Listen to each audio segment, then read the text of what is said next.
Akan kita bacakan dengan menggunakan bahasa Indonesia. Setelah kami bacakan, monggo direspon, ditimbang-timbang keputusannya bagaimana jenengan semua. Bukan bagaimana saya. Dah saya mah, tak ulangi lagi. Bersama sepakat terhadap apa yang disampaikan Kiai Majuddin, bahkan bersama-sama memutuskan tentang mukhtalafun fih atas nasab Ba'alawi sampai ke Kanjeng Rasulullah Muhammad sallallahu alaihi wasallam. Bismillahirrahmanirrahim. Alhamdulillahi rabbil alamin. Wassalatu wassalamu ala sayyidina wa habibana Abil Qasim, dan seterusnya supaya ringkas. Akhir-akhir ini telah sampai kepada kami informasi mengenai adanya keraguan atau pengingkaran terhadap nasab Sadah Bani Alawi. Keraguan dan pengingkaran ini disampaikan oleh kalangan yang berminat dengan ilmu nasab maupun kalangan pelajar agama yang memiliki pengaruh di media sosial. Alasan keraguan dan pengingkaran tersebut karena tidak tertulisnya anak-anak Ahmad bin Isa yang bernama Abdullah dan Ubaidillah dalam beberapa kitab nasab sejamannya dan beberapa abad setelahnya hingga abad ke-8 Hijriah. Sebagai peneliti dan pentahqiq turat ilmu nasab Islam yang telah meneliti dan menulis di bidang ini selama puluhan tahun, saya ingin menegaskan bahwa Bani Alawi adalah sadah keturunan Ahmad bin Isa al-Muhajir melalui anaknya bernama Abdullah yang dikenal juga dengan Ubaidillah. Keabsahan nasab sadah Bani Alawi secara fikih, ilmu, berbagai fakta sejarah, serta takrir para ulama nasab telah menjadi kemasyhuran, syuhrah selama berabad-abad lamanya. Masalah tidak tertulisnya salah satu anak Ahmad bin Isa yang bernama Abdullah atau Ubaidillah tidak menafikan keberadaannya, dan hal seperti ini adalah satu hal yang lazim ditemui di beberapa kitab nasab yang ditulis di masa-masa awal penyusunan kitab-kitab nasab, terutama sejumlah faktor yang menyebabkan tidak tertulisnya nama seseorang dalam kitab nasab. Di antaranya adalah situasi sosial politik saat itu, atau tidak sampainya informasi nama kepada penulis, yang dimaksud penulis nasab tentunya ya, di zaman tersebut karena jarak yang jauh atau daerah di mana mereka berhijrah. Dalam kasus Abdullah Ubaidillah yang dimaksud, jelas terlihat bahwa hijrahnya ke wilayah yang berbeda dengan wilayah para penulis nasab awal yang umumnya berada di Irak maupun Iran menyebabkan nama beliau tidak sampai ke para penulis nasab tersebut. Demikian takrir ini dibuat untuk memberikan kejelasan bagi yang ingin mengetahuinya dan agar menghilangkan keraguan terhadap absahnya nasab Bani Alawi yang bersambung kepada Imam Husain alaihissalam. Akhir kata, saya memohon kepada Allah Subhanahu wa ta'ala agar kita semua semakin sukses dalam menjaga kesucian dan kecintaan kepada Ahlul Bait Rasulullah Shallallahu alaihi wasallam dan dzurriyyahnya mereka yang mulia. 16 RDPS 1402, 15 Syawal 1444 Hijriah. Ada beberapa hal yang akan kami sampaikan berkaitan dengan surat yang saya terima melalui sekretaris saya sebagai bentuk penjelasan saja barangkali ya. Pertama, langsung saja kita mulai. Gus katanya sebagai pecinta ilmu mestinya tidak memihak satu dengan yang lainnya dan tidak memojokkan. Ini mungkin pertanyaannya berkaitan dengan masalah nasab ya. Saya dari awal katakan, saya ini suka ilmu, pecinta ilmu. Karena saya ini bodoh, jadi pengen jadi orang pinter. Bisa difahami ya. Karena itulah maka hasanah ilmu yang dibawa oleh Kiai Imaduddin itu pun kami kaji kembali kebenarannya. Sehingga kitab-kitab nasab yang mungkin sudah tertidur selama puluhan tahun bahkan ratusan tahun akhirnya dibuka-buka kembali. Rame sekarang di media sosial, begitu ceritanya. Lalu bertemulah saya dengan beliau pada acara Gotraswala di Benda Kerep 30 Juli beberapa waktu yang lalu.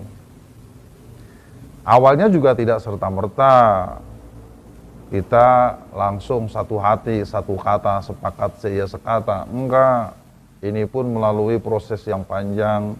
Bahkan setelah ketemu beliau pun kami juga mendengarkan dari beliau, kami juga mendengarkan dari saudara-saudara kami yang lain di Aceh. Berdasarkan beberapa hal yang kami juga sama-sama kaji sebelumnya, maka memang keputusannya saya sepakat bahwasanya Ba'alawi silsilahnya sampai Rasulullah SAW adalah mukhtalafun fih. Ini sebetulnya tidak memihak siapapun. Ini keputusan yang menurut saya sangat bijak. Tidak membenarkan 100% kepada Kiai Imaduddin, juga tidak membenarkan 100% kepada pihak lain yang dimaksud.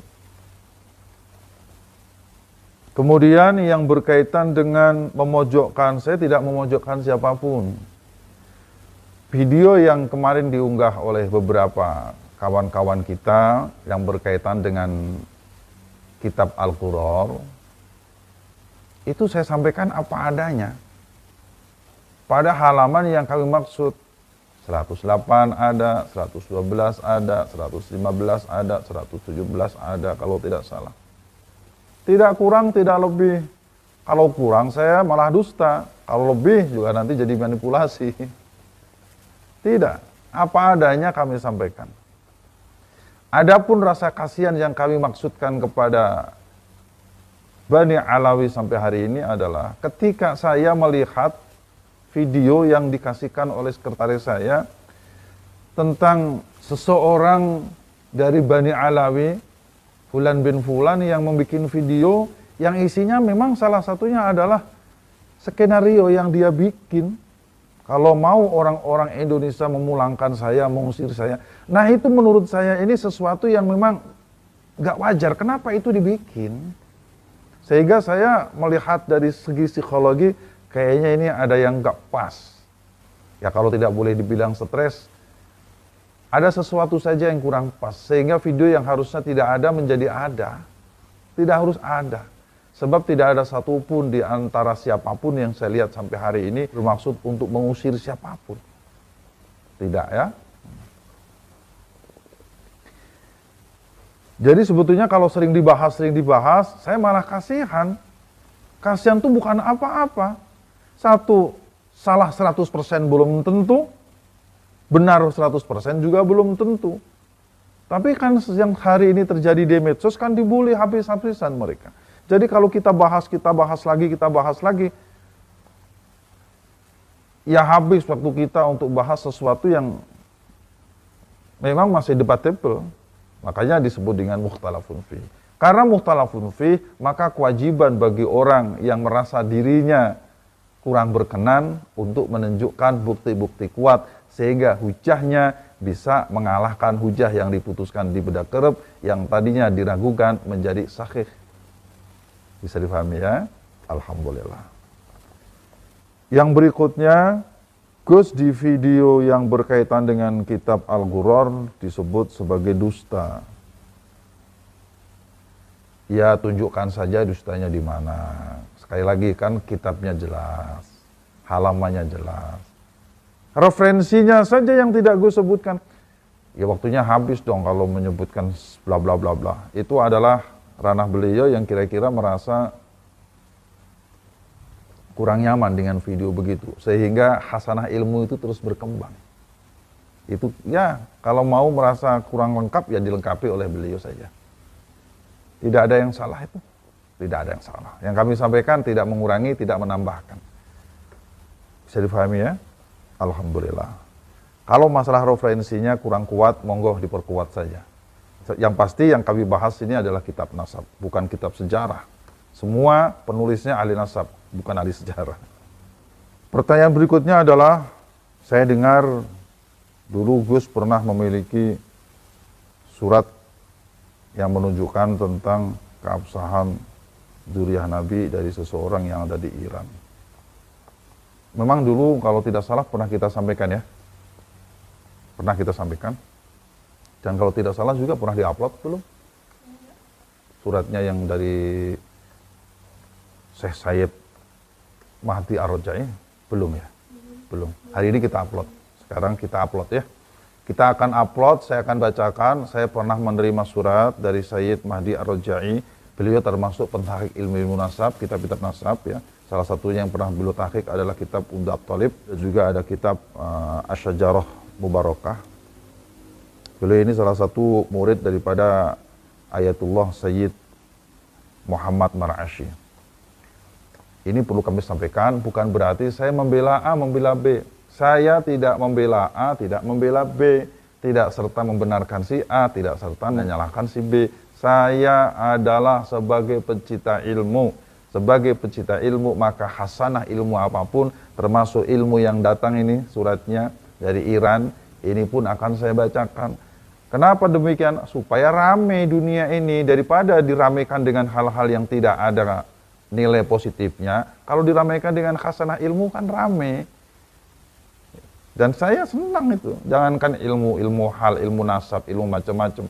Ilmu-ilmu tentang apa itu kemarin saya dikasih oleh sekretaris bagaimana cara membuka motor yang sudah dikunci dengan menggunakan tempat. Itu saja saya pelajari karena bagi saya itu adalah ilmu. Apalagi ini ilmu-ilmu tentang nasab ya, yang cukup perlu untuk difahami oleh semua pihak.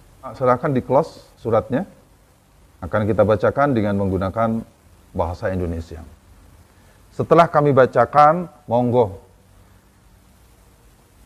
direspon, ditimbang-timbang keputusannya bagaimana jenengan semua, bukan bagaimana saya. Dah saya mah tak ulangi lagi. Bersama sepakat terhadap apa yang disampaikan Kiai Majuddin, bahkan bersama-sama memutuskan tentang mukhtalafun fih atas nasab Ba'alawi sampai ke Kanjeng Rasulullah Muhammad sallallahu alaihi wasallam. Bismillahirrahmanirrahim. Alhamdulillahi rabbil alamin. Wassalatu wassalamu ala sayyidina wa habibana Abil Qasim, dan seterusnya supaya ringkas. Akhir-akhir ini telah sampai kepada kami informasi mengenai adanya keraguan atau pengingkaran terhadap nasab Saddah Bani Alawi.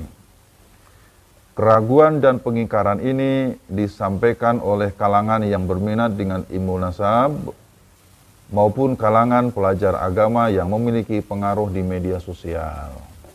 Alasan keraguan dan pengingkaran tersebut karena tidak tertulisnya anak-anak Ahmad bin Isa yang bernama Abdullah dan Ubaidillah dalam beberapa kitab nasab sejamannya dan beberapa abad setelahnya hingga abad ke-8 Hijriah. Sebagai peneliti dan pentahqiq turat ilmu nasab Islam yang telah meneliti dan menulis di bidang ini selama puluhan tahun, saya ingin menegaskan bahwa Bani Alawi adalah sadah keturunan Ahmad bin Isa al-Muhajir melalui anaknya bernama Abdullah yang dikenal juga dengan Ubaidillah. Keabsahan nasab sadah Bani Alawi secara fikih, ilmu, berbagai fakta sejarah, serta takrir para ulama nasab telah menjadi kemasyhuran, ya, syuhrah selama berabad-abad lamanya.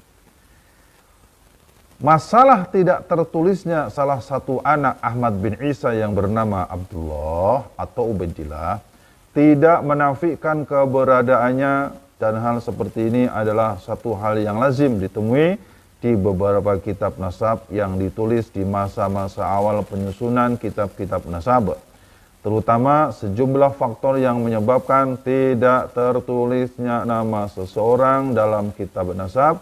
Di antaranya adalah situasi sosial politik saat itu atau apa ini mananya? Tidak sampainya informasi nama kepada penulis, yang dimaksud penulis nasab tentunya ya, di zaman tersebut karena jarak yang jauh atau daerah di mana mereka berhijrah. Dalam kasus Abdullah Ubaidillah yang dimaksud, jelas terlihat bahwa hijrahnya ke wilayah yang berbeda dengan wilayah para penulis nasab awal yang umumnya berada di Irak maupun Iran menyebabkan nama beliau tidak sampai ke para penulis nasab tersebut. Demikian takrir ini dibuat untuk memberikan kejelasan bagi yang ingin mengetahuinya dan agar menghilangkan keraguan terhadap absahnya nasab Bani Alawi yang bersambung kepada Imam Husain alaihissalam.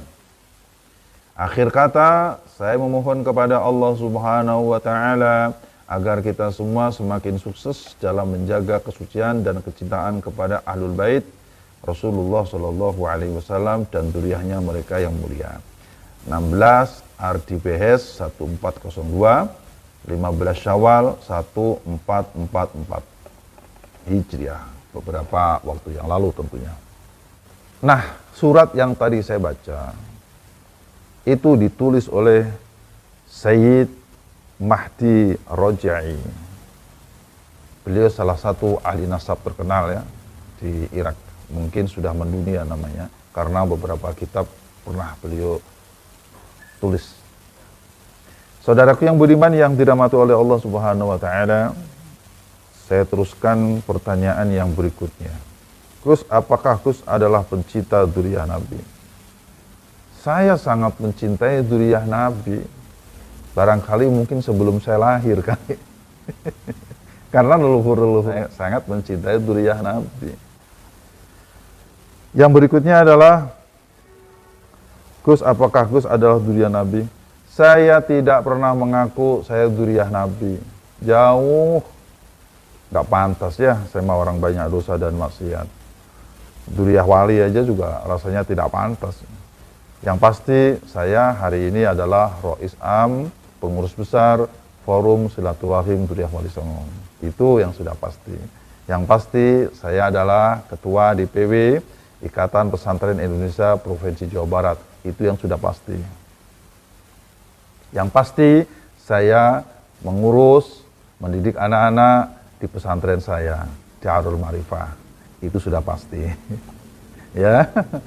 Terima kasih ini atas pertanyaannya. Masih ada lagi nggak selain ini? Tidak ada. Mudah-mudahan saja apa yang kami sampaikan ini tidak menjadikan a priori bagi siapapun. Sekali lagi, saya tidak punya sedikit pun maksud untuk menyakiti hati, apalagi menistakan, apalagi membenci. Bahasa dari mana itu? Saya paling tidak suka dengan bahasa itu. Karena dari dulu saya dididik bukan untuk membenci orang lain, apalagi menistakan dengan kata-kata. Masya Allah. Hati-hati, karena kami yakini dari dulu sampai sekarang, dari sini semua bisa bermula. Kebaikan dari sini, kejahatan dari sini, orang tersinggung dari sini, orang bahagia bisa juga dari sini. Dan ini adalah salah satu daripada nilai kehormatan kita. Hati-hati, jaga, boleh membenci, tapi tidak boleh mencaci maki, menghinakan. Terus yang berikutnya apa lagi nih? Kalau nggak ada, saya rasa cukup sampai di sini. Sekali lagi, ini adalah hasanah ilmu. Tidak ada yang salah dengan hasanah ilmu. Termasuk tadi, maaf, tak ulang lagi, bagaimana saya sampaikan surat yang saya terima dari salah seorang ahli nasab terkenal di dunia, yaitu Sayyid Mahdi Roja'i, berasal dari Iran. Ini supaya bisa menjadi hasanah ilmu pengetahuan, tidak kurang, tidak lebih. Saya mah kurang berkenan, saya mah kurang puas, manusia tidak bisa memuaskan manusia. Saya kurang pas, kita tidak bisa pas atau tidak pasnya. Ini yang bisa kami berikan. Semoga bermanfaat untuk semuanya. Jaga hati, jaga lisan, jaga persaudaraan, jaga persatuan di dalam ukhuwah watoniyah berbangsa dan bertanah air ini.